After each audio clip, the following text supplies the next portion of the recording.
Vamos a estudiar la resistencia eléctrica. Si recordamos, en los primeros capítulos de la asignatura estudiábamos conductores en condiciones electrostáticas y bajo esas condiciones sabíamos que el campo eléctrico debía ser cero.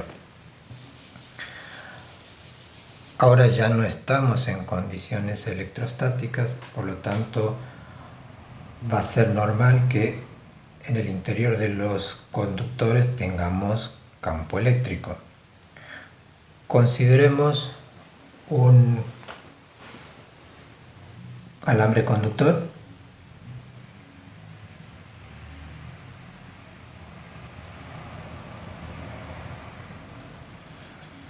De este alambre vamos a tomar una porción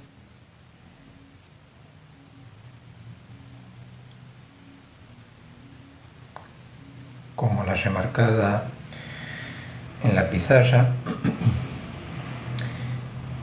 Esta porción tendrá una longitud L, estará comprendida entre esta sección A y esta sección B.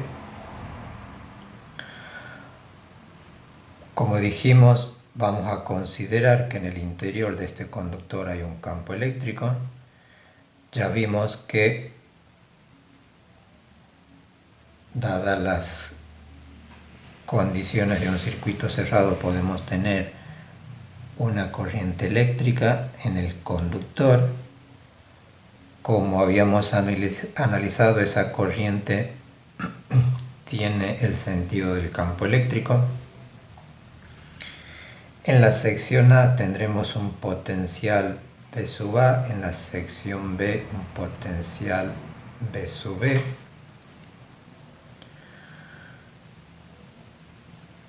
Como habíamos visto en el capítulo del potencial eléctrico, habíamos mencionado una regla general que nos decía que en el sentido de una línea, en el sentido del campo eléctrico, el potencial siempre disminuye. Por lo tanto, en este caso el potencial debe disminuir hacia la derecha. Es decir, el potencial del punto B debe ser menor que el potencial del punto A.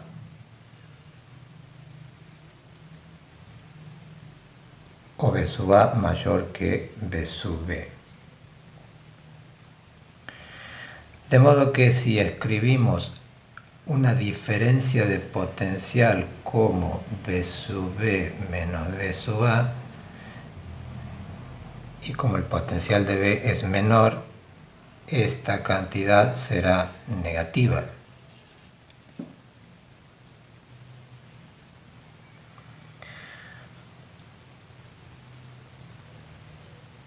Podríamos, en lugar de indicar una diferencia de esta forma, indicar la diferencia entre el potencial en la sección A menos el potencial en la sección B. Ahora esta resta va a ser positiva, puesto que el potencial de A es mayor. Y a esta resta la vamos a indicar directamente como B, indicando que B es una caída del potencial. Es decir,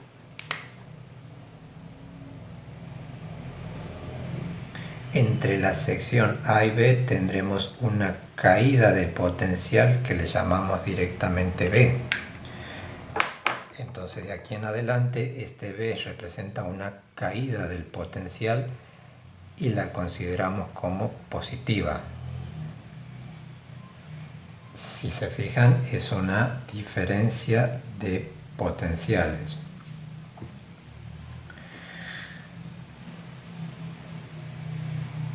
Ahora bien, si aplicamos la conocida expresión que nos da la diferencia de potencial entre dos puntos,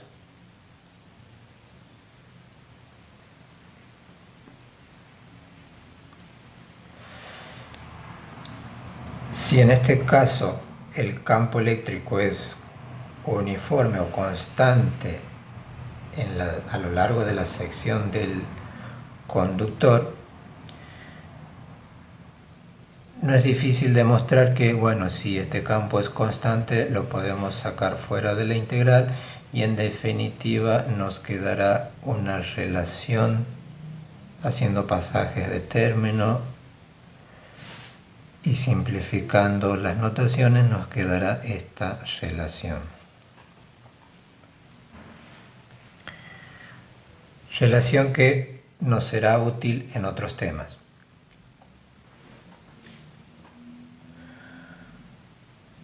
Vamos a definir una nueva cantidad. Vamos a definir la resistencia de esta porción de conductor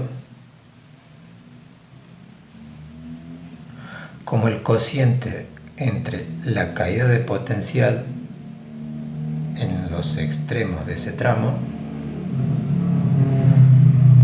dividido la corriente que circula por dicho tramo.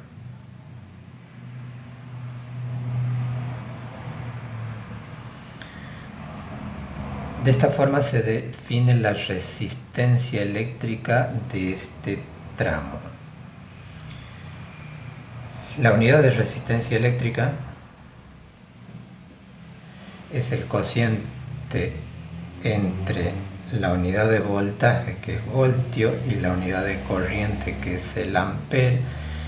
El voltio sobre amper se denomina ohm. El símbolo del ohm es la letra omega del alfabeto griego, omega mayúscula.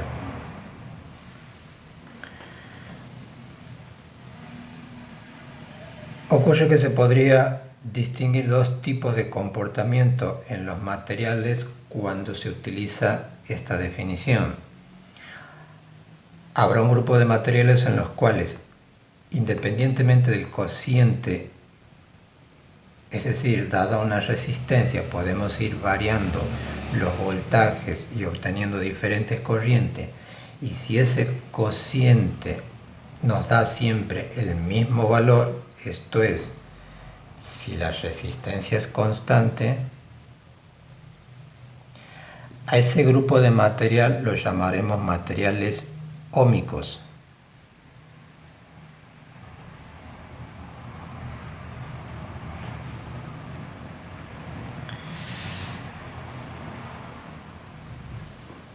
En estos materiales óhmicos, si por ejemplo despejamos el voltaje, nos quedará la siguiente ecuación. Para estos materiales óhmicos en los cuales la resistencia es constante, es decir, que el voltaje o caída de potencial es directamente proporcional a la corriente, cuando esto sucede, a esta ecuación se la conoce como ley de Ohm.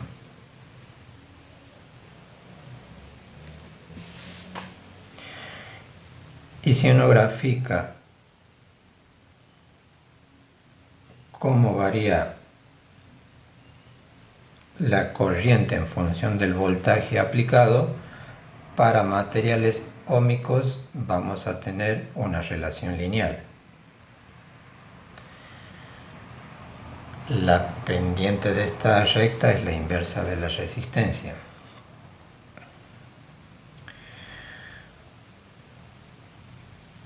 Y hay otro tipo de materiales para los cuales uno puede ir aplicando diferentes voltajes, obteniendo valores diferentes de corriente, y el cociente puede ir variando, es decir, la resistencia no es constante, o en otras palabras, la resistencia dependerá del voltaje y de la corriente. Ese tipo de materiales los llamamos materiales no óhmicos.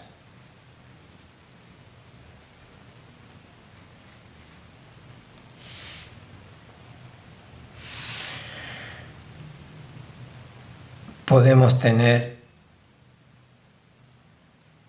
gráficas de corriente en función del voltaje de diferentes tipos, por ejemplo, una curva más o menos así, de modo que ya no hay una relación lineal entre corriente y voltaje, o para elementos conocidos como diodos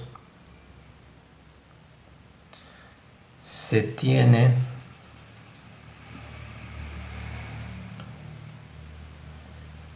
curvas de este tipo,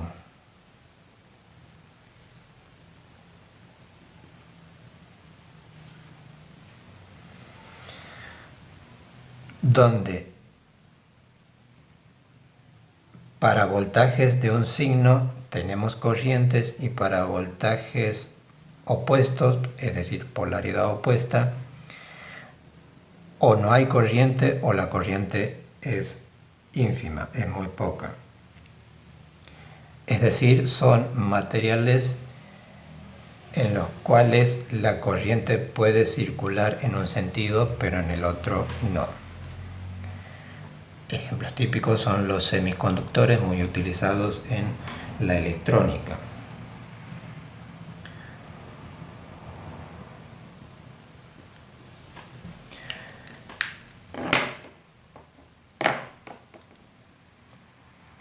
Ahora, cuando tenemos un alambre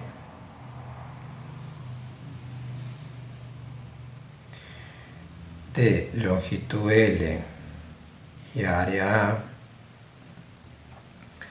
se puede obtener una expresión de la resistencia en función de las dimensiones de este alambre conductor y del material. Esa ecuación ha sido obtenida en forma empírica y es la siguiente.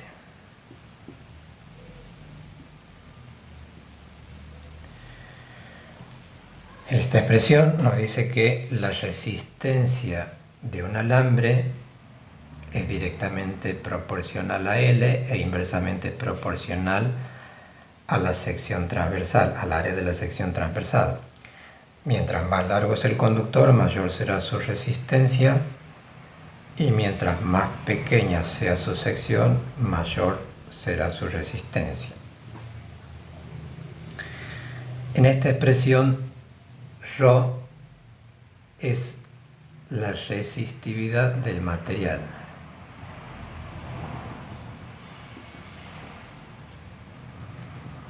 Depende del material. La unidad de resistividad es, si despejamos de esta expresión, tenemos de este lado la unidad de resistencia, que es ohm. El área, al pasar multiplicando, tenemos unidades de área, que es metro cuadrado, y la longitud pasaría dividiendo, tenemos unidades de longitud, que es metro. Podemos cancelar, entonces la unidad de resistividad en el sistema internacional es el ohm por metro.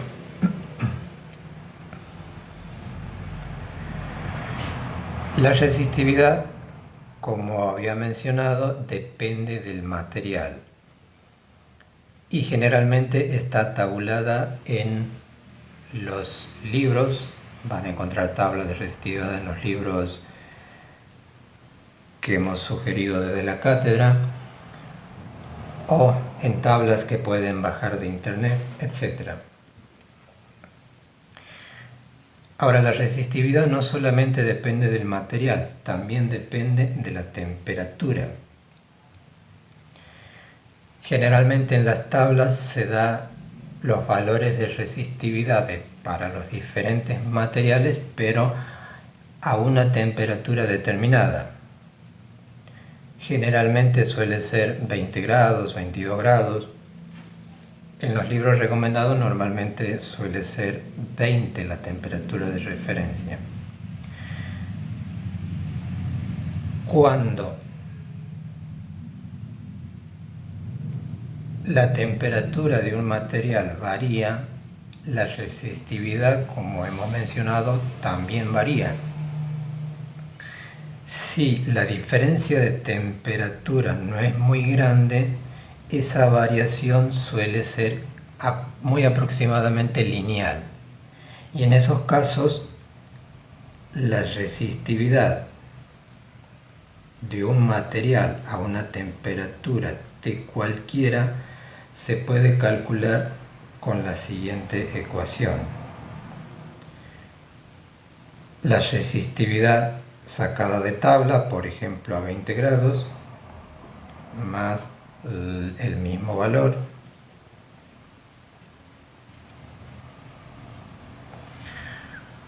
por un coeficiente y por la diferencia de temperatura entre la temperatura a la cual buscamos la resistividad y la de referencia, en este caso 20 grados.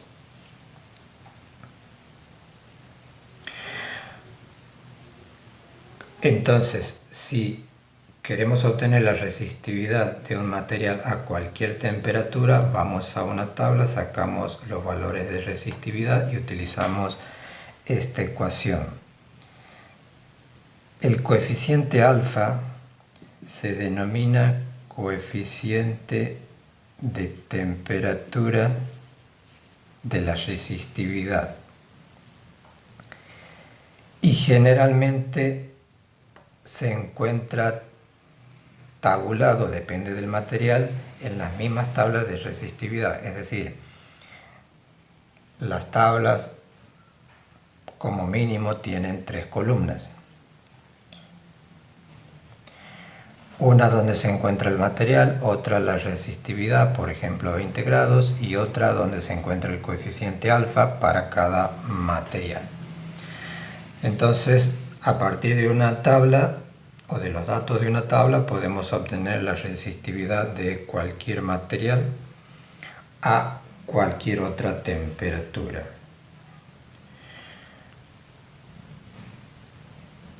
Una cuestión que es observable en las tablas es que el grado en el cual pueden variar estas resistividades es enorme.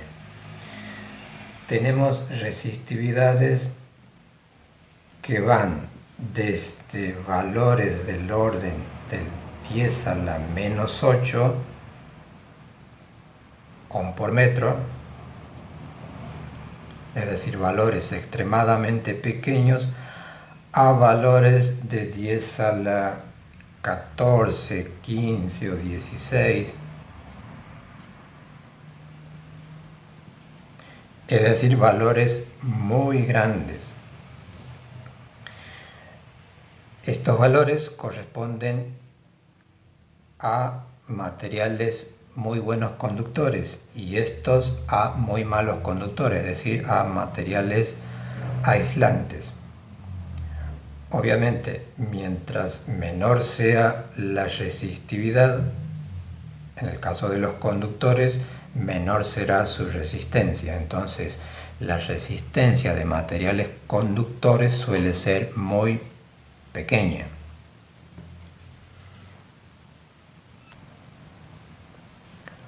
Cualquier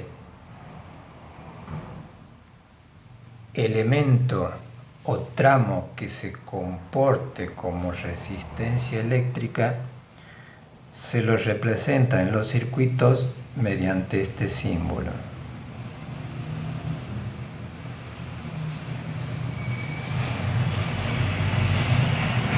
Este es el símbolo entonces que utilizamos en los circuitos eléctricos para representar cualquier elemento que presente una resistencia eléctrica.